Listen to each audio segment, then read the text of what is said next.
They say you can know a man by the questions he asks, not just the answers he gives. Think about it. How many times have you walked away from a date or a conversation feeling like you barely scratched the surface? You talked, she talked, but it felt empty, like you were just exchanging data instead of creating a real connection. The reason is often simple. We ask the wrong questions, or maybe the right questions, but in a way that falls completely flat. The quality of your questions is the single most powerful tool you have for building genuine attraction and intimacy. Today, we're going to explore how to master this art. We'll look at 2 powerful ways to ask questions that create a deep, emotional bond, and then we'll cover how to use your questions to navigate those tricky moments where a conversation can either ignite or fizzle out. Let's start with the foundation of any great connection, following the thread of her story. Researchers have analyzed countless interactions to figure out what makes 2 people click, what makes them want to see each other again. Beyond the obvious things like physical attraction, the most significant factor was the ability of one person to make the other feel truly heard. This is done by asking insightful follow-up questions. A follow-up isn't just a random question. It's a response to what she just shared, an invitation for her to go deeper. Let me paint a picture for you. Imagine you're on a date with a woman, let's call her Sarah, and you're talking about your weeks. She mentions offhandedly, "Yeah, this week was a bit crazy, but I finally finished a big painting I've been working on." Now, the average guy might just say, "Oh, that's cool," and move on. But you, understanding the power of a good question, can use something I call the echo and explore technique. You echo back a piece of what she said. "A big painting you've been working on?" This simple repetition shows you were listening. Then you follow it with an open-ended exploration. What was the inspiration behind it? You see what that does? You've just opened a door. You've taken a small piece of bait she threw out and shown you're genuinely curious. Imagine if, after she mentioned her painting, you immediately asked, "So, do you like sports?" The connection shatters. It's like she's offering you a key to her world, and you're asking her about the weather. People are constantly offering these little glimpses into what matters to them, hoping you'll notice. Your job is to latch on to them. The best follow-up questions signal genuine curiosity and care. Think of the conversation as having 2 layers.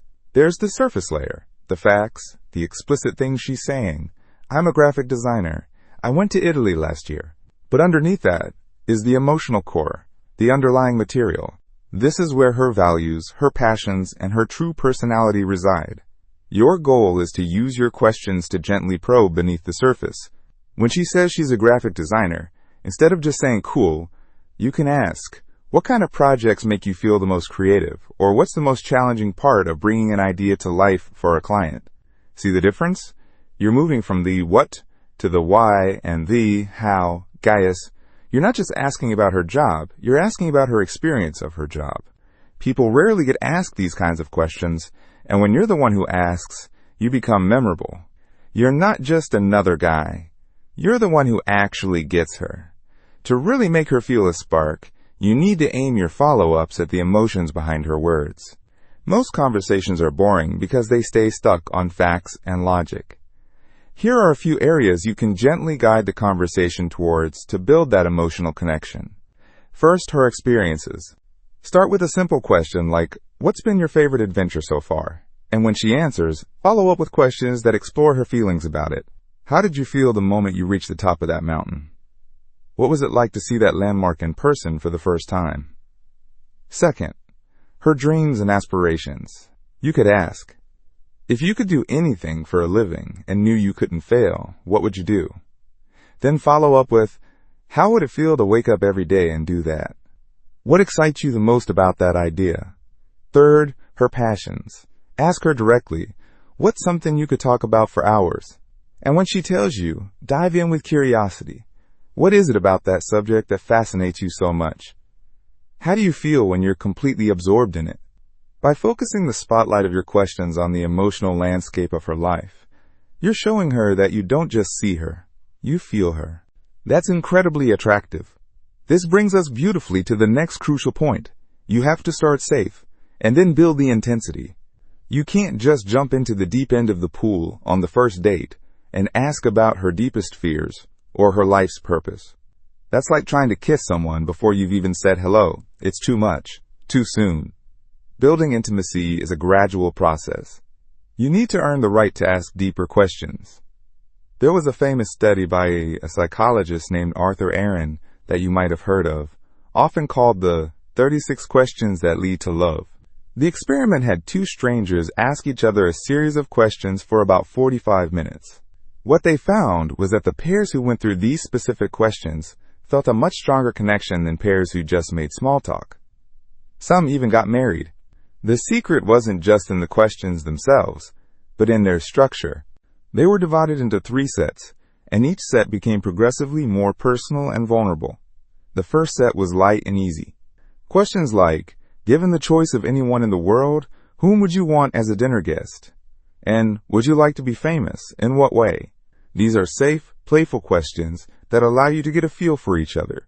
Then, the second set goes a bit deeper, with questions like, what is your most treasured memory? Or, what is the greatest accomplishment of your life? Finally, the third set is where the real intimacy is built, with questions like, share with your partner an embarrassing moment in your life, or tell your partner something that you like about them already.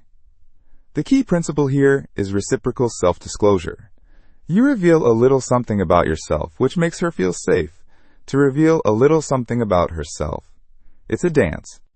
You lead by creating a safe space with lighter questions, and as you both get more comfortable, you can gradually ask things that are more meaningful. Don't force it. Let the conversation breathe. If you ask a slightly deeper question, and she gives a short answer, that's a signal to pull back to safer territory for a while. The goal is to make her feel comfortable opening up at her own pace. When you master this gradual build-up, you create a powerful sense of trust and connection that feels completely natural. Now let's talk about how to use questions to navigate those moments that can be a little tricky. Let's imagine you're on a date, and she asks you a question that puts you on the spot. Maybe something like, so why did your last relationship end? It's a personal question, and if you answer it poorly, you can kill the vibe. If you refuse to answer, you seem like you're hiding something. This is where you can use a question to gracefully deflect the difficulty. The trick is to respond with a relevant question of your own that shifts the focus. The way our psychology works, if we decline to answer a question, the person asking just becomes more curious about the answer. So instead of shutting down, you can pivot. If she asks why your last relationship ended, you could smile and say, that's a deep one for the first date, but it makes me curious. What do you think are the most important qualities for a relationship to last? You're not refusing to answer, but you're widening the lens and turning it into a more interesting, general conversation. You're showing that you're thoughtful about relationships without having to air your dirty laundry. The key is to keep your responding question relevant. If she asks about your ex and you ask what she had for breakfast, it's just weird. But by keeping it in the same ballpark, you can steer the conversation to a more comfortable and productive place. After a few more exchanges, she'll likely have forgotten her original question. Finally, let's talk about the power of avoiding assumptions in your questions. Imagine you're planning a second date and you want to take her somewhere special. You could ask, you don't have any food allergies, do you? It's a functional question, but it's not a great one. It assumes the absence of a problem and makes it very easy for her to just say no. It implies there probably isn't an issue. Your questions shape perception. A much better way to phrase it would be to assume the presence of possibilities. For example, when it comes to food, is there anything you absolutely love or anything you stay away from? This question is more engaging. It opens up a conversation. It shows you're not just checking a box. You're genuinely interested in her preferences and want to make the experience great for her. Here's another example. At the end of a great conversation, instead of saying, so, you don't have any questions for me, do you? Which invites a simple no, try asking, what are you curious about now? This question assumes she does have questions. It's confident, playful, and invites her to engage further. It keeps the door open for more connection. By framing your questions in a way that assumes there is more to discover, you become a more assertive and intriguing conversationalist. You signal that you're not afraid to go deep and that you're confident in your ability to handle whatever comes up.